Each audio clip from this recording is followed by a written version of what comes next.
When the residency opened was first announced as being postponed in the spring, the reason given was more vague, that Neil had to undergo a required medical procedure. And even in recent interviews given to promote the residency's resumption, other band members were cagey about exactly what went down, before Neil himself let the cat out of the bag. In an interview with the Los Angeles Times published Thursday, bassist Nikki Sixx talked about Neil's health issues and concerns that fans had raised after seeing the singer return to the stage with a solo show at the beginning of August. Sixx did not specify that Neil had had a stroke, but was clear that it was a serious issue. He needed time to heal, and he's been working really hard, Sixx told the Times. You can tell he's working up the stamina, and a lot of people are like, oh, man, he's not kicking ass like he used to, but it takes a lot of courage to have a doctor tell you will probably never go on stage again, and to fight through that. If he's got some imperfect moments here and there, they're getting erased as the days go with rehearsal.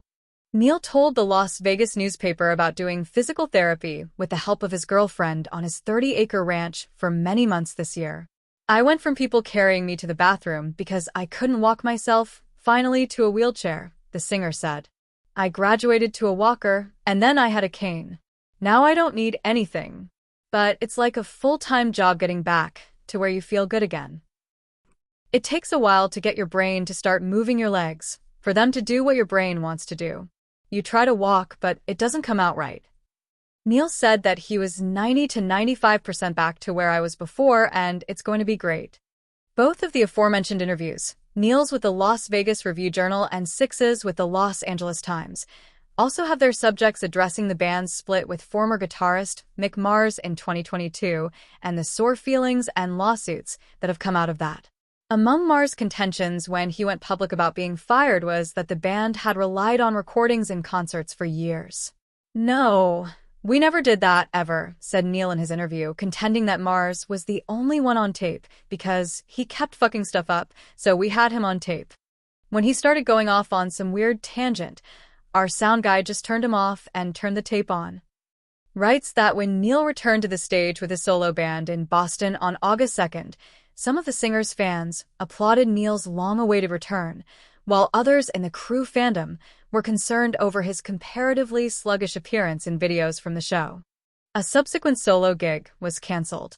With these factors all in mind, clips from the Vegas opening are obviously being heavily scrutinized in Motley Crue fan forums. I am going to push through the best I can, Neil told the Las Vegas paper of the residency. Motley Crue began a residency in Las Vegas Friday night that was supposed to commence last March, and singer Vince Neil has now revealed the reason for the 6-month delay. He suffered a debilitating stroke last Christmas and has subsequently had to learn how to walk again, let alone rock again.